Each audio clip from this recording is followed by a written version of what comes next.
it towards capital expenditure. That's right. How do you balance this out?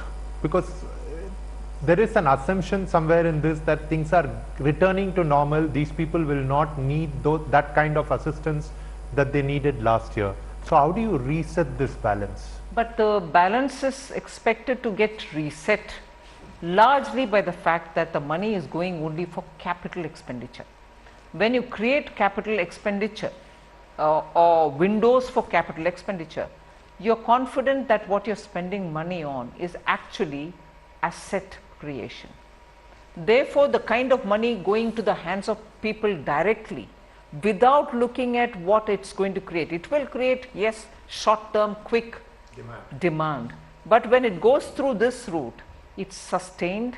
It also gives encouragement for those sectors which which will see an increase in demand, and in the meanwhile you have better roads, better ports, better facility for everybody, more electricity generation and so on. So this has both short term and long term impact, whereas when you're just looking at spending, and by spending directly giving money in the hands of people, yes, it helps them. But I've also seen in the early stages of pandemic that money getting locked up in their accounts, because I won't fault people.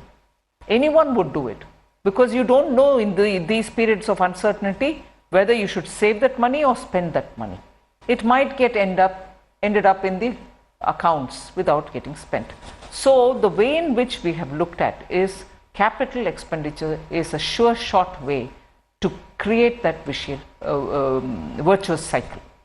Ma'am ये बहुत ही bold step था capital expenditure को 34% increment करना, लेकिन बार बार सब लोग जब budget documents की तरफ देख रहे हैं तो एक तरह से ये हेल्थ केयर बजट उनको दिखाई दे रहा है।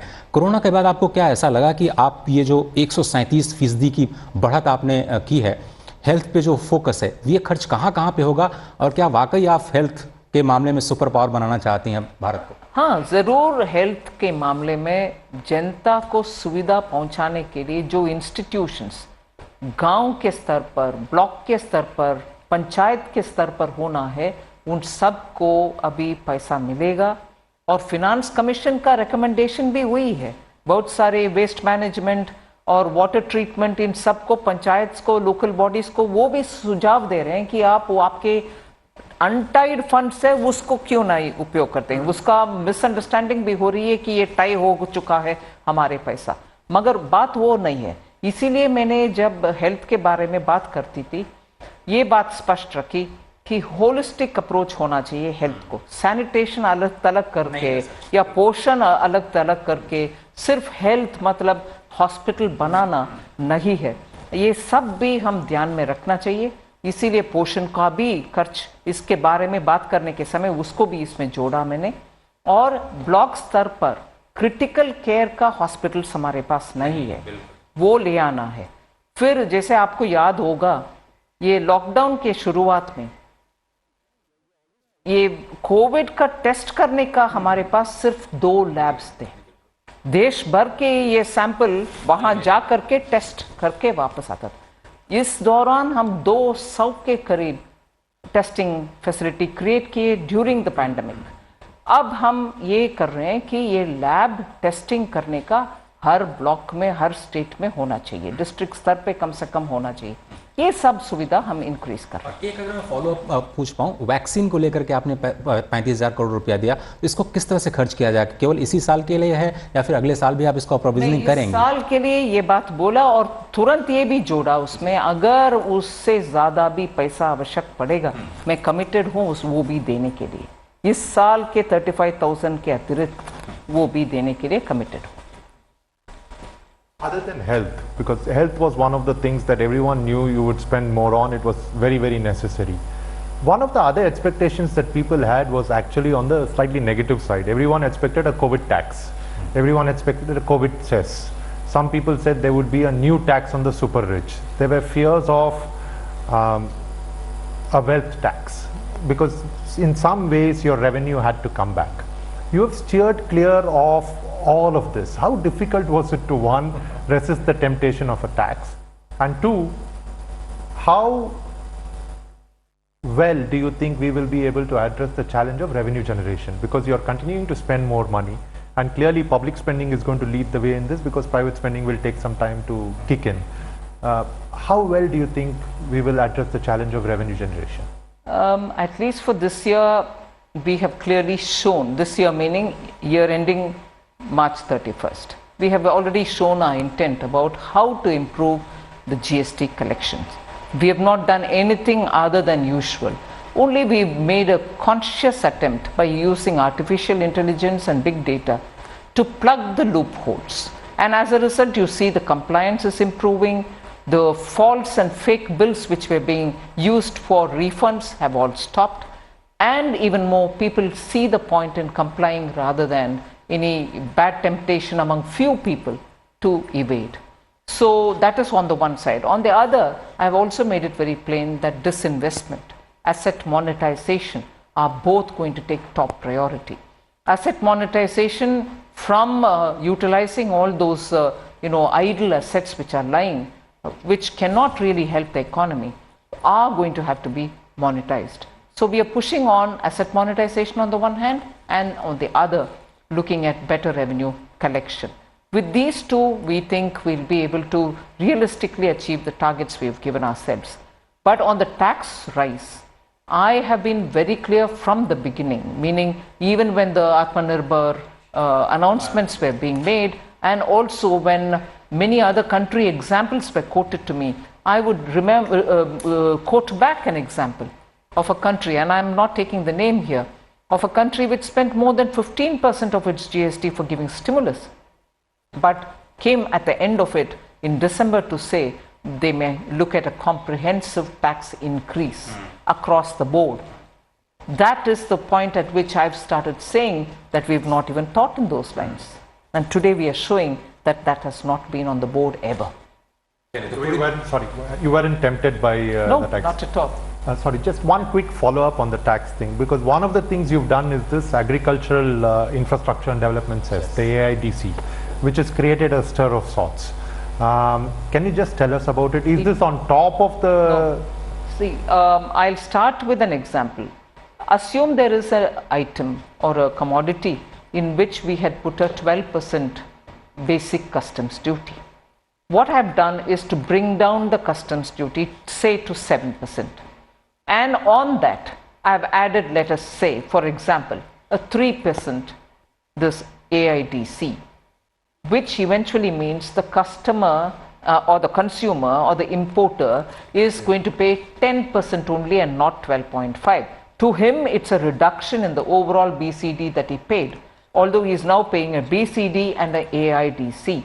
I've only made sure that the duty is brought down substantially, from which I get also, by adding the cess, a certain amount dedicated for agricultural infrastructure, and this, end of the day, if anything, should retain the price, if not bring it down, but it cannot increase the ultimate burden on the importer. That was clear formulation with which we've gone through, and therefore there is nothing in this which will burden the person who's importing and paying the basic customs duty. Similar with petrol and diesel also. People have already started talking, I'm told, that oh my God, they have put the cess on this also. Not at all. There is a component in the additional surcharge which the government of India, additional excise duty which the government of India imposes, which is purely for central government. It doesn't become a part of the devolution. On that, we've brought the cess down, extra excise duty down, and added the cess to it. It is not going to increase the fuel price on this score at all. If it gets increased because of the oil companies, I don't know that, because that is purely a market-based operation with the oil market companies. But my cost is on the additional excise duty, which is a purely central government business. So you're basically splitting it and taking a carve-out for only agricultural infrastructure. Otherwise, the duty would go into the consolidated fund, and that's the end of the story. Here too it will go, but it will be dedicated for getting out for the infrastructure. What are your estimates in a year? How About 30,000 is what I'm thinking of. 30,000 crores. वित्त मंत्री जी, पिछले साल के budget में हमने देखा था कि आपने एग्रीकल्चर या खेती बाड़ी के लिए 16 सूत्रीय कार्यक्रम की घोषणा की थी। इस बार भी आप कह रहे हैं कि 16.5 लाख करोड़ रुपए आप किसानों को कर्ज के रूप में देंगे और मंडियों को लिंक किया जाएगा। ये जो किसानों पे फोकस है ये कितना असर डालेगा और वाकई क्या हम डबलिंग फार्म इनकम वाले जो लक्ष्य है उसकी तरफ आगे बढ़ रहे हैं? बिल्कुल, हर साल डबलिंग किसान के आय कुछ ना कुछ रूपरेखा में बजट में आ जाता है।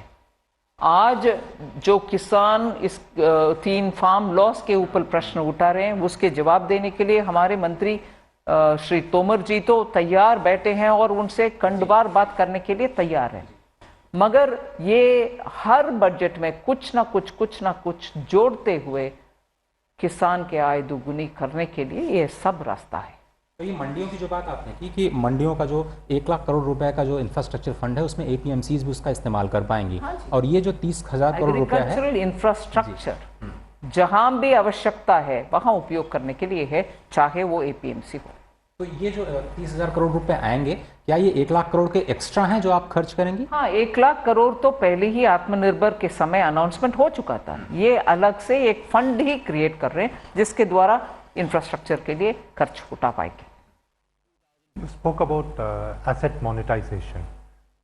I couldn't find a target for it in the documents. You've not taken a target for it this year? No, I've only said through disinvestment a total 1.75 is what we are expecting.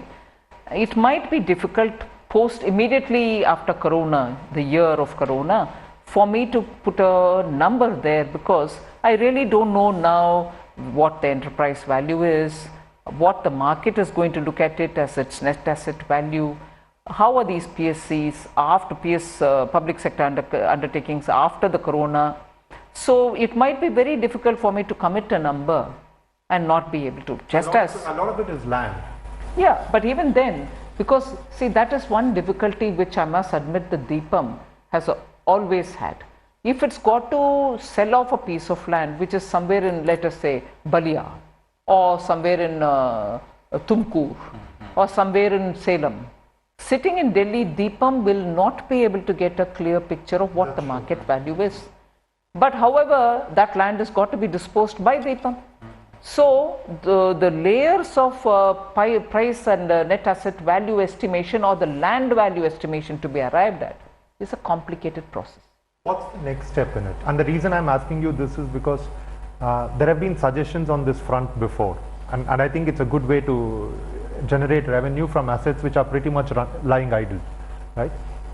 But what is the next step to make sure that it gets done? We are giving ourselves a time-bound push within the ministry. We have not declared the time-bound calendar otherwise, because I do remember in July budget of 19 for me to have given a big number, and due to the market being a bit tepid, I couldn't even get going with it. Sure. End of the day I was questioned saying, but you did give this number, you have not. But the matter remains there that market also and the kind of sentiments which prevail in market also determine how you're able to succeed in your disinvestment plan. Question on the LIC IPO.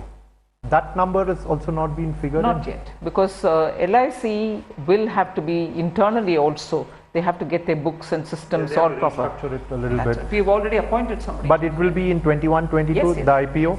Yes. But you've not decided on the quantum? Not yet, because I've appointed a committee, not a committee, a set of professionals to look into LIC for these reasons. Because many of the things which they have to do being in a marketplace, they haven't done because they've been... This would mean a significant addition to your revenue, right? Because this That's right. LIC number is not part of the disinvestment number. That is a LIC number. तो अगर इस budget पे जो फौरी तौर पर जो प्रतिक्रिया आ रही है वित्त मंत्री जी, वो कहा जा रहा है कि बहुत ही बोल्ड बजट है, बहुत ही पारदर्शी बजट है, और इस शब्द का इस्तेमाल खुद प्रधानमंत्री जी ने भी किया। तो जब आप अपने फिस्कल डेफिसिट के नंबर्स बता रही थी देश और दुनिया के निवेशकों को, आपके मन में क्या था, और इन एस्टिमेट्स को सामने रखते हुए आप क्या बताना चाहते हैं? आपका संदेश क्या है निवेशकों के लिए, बिजनेस कम्युनिटी के लिए, अर्थशास्त्रियों के लिए? ये स्पष्ट है कि ये सरकार रिफॉर्म के रास्ते पर चलेगी, आगे बढ़ती रहेगी, और पार्लियामेंट्री सिस्टम में जो टाइम लगता है इन विषयों में, उस टाइम को मान्यता देते हुए हम बोल रहे हैं कि इन सभी डिसइन्वेस्टमेंट हम करेंगे। और ये डिसइन्वेस्टमेंट एज एंड व्हेन के तरह नहीं है, एक public policy meaning public enterprise policy, central public enterprises का डिसइन्वेस्टमेंट करने का पॉलिसी ही हमने सामने रख लिया और उसमें बेयर मिनिमम ही सरकार के पास रहेगा, बाकी सब डिसइन्वेस्टमेंट करेंगे उचित समय पर हर एक को। ये सब कहना इसलिए कि ओपनली बाहर ये विषय आना चाहिए कि ये सरकार नी जर्क पॉलिसी नहीं करती है, लॉन्ग टर्म स्टेबिलिटी होना चाहिए, लॉन्ग टर्म रास्ता मालूम होना चाहिए इन्वेस्टर्स को, क्या ये रास्ते पर ये सरकार चलेगी कि नहीं चलेगी, क्योंकि ये पॉलिसी है। और हर एक साल एक लिस्ट हाथ में रखते हुए एक डिमोनेटाइजेशन एसेट मोनेटाइजेशन करेगी और ये भी करेगी डिसइन्वेस्टमेंट। ये सब कहने में प्राइवेट इन्वेस्टमेंट जो भारत में करने लायक लोग हैं उनके मन में भी स्पष्टता आएगी, वो पार्टनर चाहिए विदेश से ले आएंगे और इन डिसइन्वेस्टमेंट में पार्टिसिपेट भी करने का एक मौका है। जब आपने नंबर दिया कि अगले साल 6.8, इस साल 9.5, मतलब आपको क्या घबराहट नहीं हो रही थी कि इतने बड़े नंबर्स को देख के इन्वेस्टर्स क्या सोचेंगे? नहीं, इन्वेस्टर्स स्पष्टता चाहते हैं, इन्वेस्टर्स क्लैरिटी और सर्टेनिटी चाहते हैं। उनको ये अनसर्टनिटी, ये आज एक तरह दूसरे पॉलिसी अगले दिन, ऐसे नहीं, वो क्लैरिटी और स्पष्टता, सर्टनिटी। अनसर्टनिटी वरीज इन्वेस्टर्स, उसको एड्रेस करने के लिए ही हम पॉलिसी भी ले आए और उसके रास्ते भी बोले फिस्कल डेफिसिट का। One of the assumptions that you've made is 14.4% nominal growth rate. And I'm sure people have asked you this because the economic survey assumes a 15.4% nominal growth rate. What is the divergence caused by? Have you assumed a more moderate inflation regime, or do you expect slightly lower growth? No, it's like, I suppose people who deal with money in banks have an approach to taking a call, a decision. They were rather conservative, and that's how they should be. Whereas you and me, probably sitting outside, can be a bit more flamboyant about it. So I would put the CEA's report, being an academic free thinker, he can be a bit more flamboyant. Whereas we in Ministry of Finance, naturally and rightly, will have to be reasonable in assessing what we can do. Interestingly, I've heard the 15% number also given by some people in banks. So which means if you're closer to 15%, your deficit number will actually be a little lower. So banks, it's another move which was, I mean, people had been speaking about it, but I don't think anyone had bitten the bullet so far. Because to privatize banks in a country like India, I mean, given the history of nationalization and everything else, it's a very, very bold move. Do you expect political opposition to this move? I would want to reason it out, because we are not saying we are not going to have any public sector bank at all. Certainly not. Public sector banks will be there, will continue, and will have to be viable. Public sector banks will have to have the strength of scaling up. We need many more SBIs in this country. And for that, that is why you had since last 2 years this amalgamation of banks, scaling them up and so on. But with all this said, there are also some banks, public sector banks, which are just not picking up. Their health is not improving even in spite of infusion of more and more cash. I'm not getting into the details of who they are or what nature of problem they're suffering from. So is it the sentiment which has to guide us, or the strategic importance of banks? And public sector banks, I even today recognize, have a very big role to play in this country, there's no doubt. But how many is good enough? And how many is good enough? Even if they are good, bad, ugly, we have to keep it because they're public sector. Is it important to have large, serviceable, managed well, professionally run, and actually serving all those areas where other private banks wouldn't go, kind of public sector banks? Or because public sector banks were X number and that X number is sacred? We have to reason this out. We are not against keeping public sector banks, and we'll be happy for them to perform better each year. But there are some whose economics is worrisome. अगर हम रोजगार की बात करें तो हमने देखा कि आपने एमएसएमई सेक्टर का बजट डबल किया, आपने टेक्सटाइल पार्क बनाने की घोषणा की, शिपिंग में आपने देखा 1.45 लाख करोड़ रुपए एक्स्ट्रा आप बोल रहे हैं कि एम्प्लॉयमेंट जनरेट होगा। आपके हिसाब से वो कौन से सनराइज सेक्टर से हैं जो कि बजट रोजगार के हिसाब से उन पर फोकस करता है, रोजगार सृजन का कितना बड़ा भरोसा आप देश को दे सकते हैं? ये सनराइज सेक्टर्स का ही नाम हमने चैंपियन सेक्टर्स दे करके उनको PLI दे रहे हैं, उनका लिस्ट भी दे चुके हैं और 13 एक लिस्ट आया है। अभी एक अच्छा सा उदाहरण आपने बजट स्पीच से निकाला, शिपिंग।